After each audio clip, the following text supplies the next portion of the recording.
The knock came at 6:12 a.m. Too early for neighbors, too deliberate for delivery. I was still holding my phone. A missed call glowing on the screen. My wife's lover's name, saved under a florist's emoji. She'd been careless or bold. I hadn't decided which frightened me more. When I opened the door, the hallway smelled like rain and chalk dust. A boy stood there. 7 maybe. Clean shoes, 2 calm eyes. "Are you Lincoln Miller?" he asked. My name sounded wrong in his mouth, like a verdict. Behind me, glass shattered. My wife screamed, "Get him out!" The boy didn't flinch. He looked past me, straight at her, as if he'd been rehearsing this moment. "I know him," he said quietly. "The man who visits at night. He parks 2 streets away." Silence fell like snow. Heavy, smothering. My wife's breathing turned sharp. "Animal!" I felt something inside me click into place. A lock engaging. The boy reached into his backpack and pulled out a folded paper. A school drawing? A man in a suit.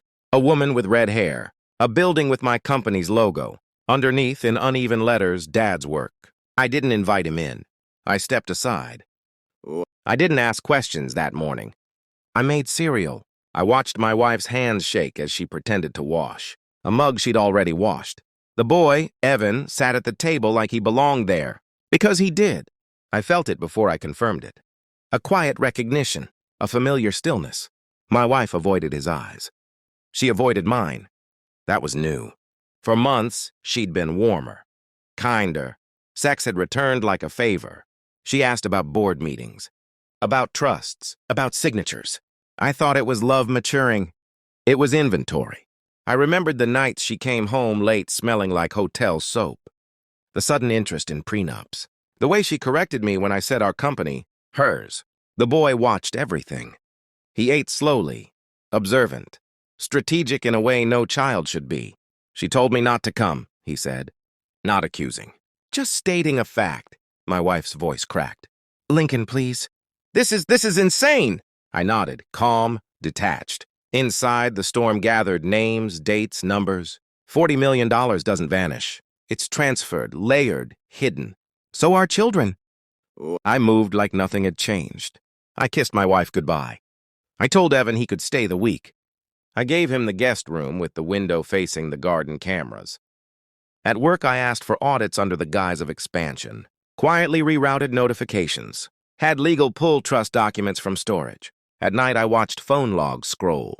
Passed like confessions that didn't know they were confessing. Her lover was consistent. Tuesdays, Thursdays, a hotel near the river. Paid through shell accounts I recognized. She'd underestimated me. Evan helped without knowing he was helping. He drew maps. He remembered license plates. He told me about a man who called my wife investment like a joke. I ordered a DNA test. Expedited, private. I rehearsed my face in the mirror. Calm, curious, loving. My wife planned Thanksgiving. Invited people who thought my name was already fading. Her son, his son, from a previous marriage called, shouting over the phone when I declined. "If you want to join Thanksgiving, come wash the dishes." I smiled. Enjoy. That night, I uploaded photos to a private folder. A villa in Switzerland, lake-facing. Marble quiet enough to hear your own thoughts dissolve. I sent the link to the family group chat. My phone rang 71 times. I didn't answer. The envelope arrived on a Wednesday. I didn't open it right away. I made coffee. I fed Evan. I watched my wife hum as she packed for a conference. When I finally read it, my pulse didn't change.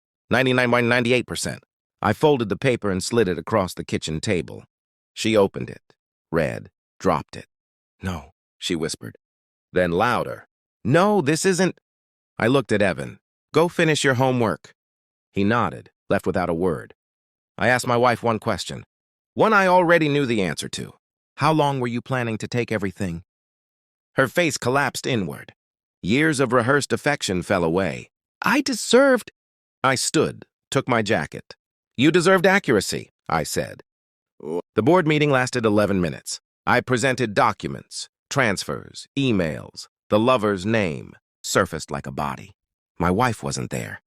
Her access had been revoked at 9:01 a.m. By noon, her accounts were frozen. Her lawyer called. Then her lover. I didn't answer. That evening, she screamed in the driveway as movers cataloged my furniture. I handed her a folder. Inside custody filings. A trust for Evan. Conditions precise enough to hurt. She read silently. The way people do when they realize there's no room left to negotiate. You used him, she said. I corrected her. You did. She reached for me. I stepped back. Cold is a kind of mercy. Evan lives with me now. He doesn't call me Dad yet. That's fine. Truth takes time. The company stabilized. The villa stays quiet. The phone stopped ringing. I don't check her messages. I don't attend Thanksgiving. Sometimes at night I hear the knock again. I remember the moment everything tried to break me. It failed. I didn't win by destroying her. I won by seeing her clearly and walking away with everything she thought she'd stolen.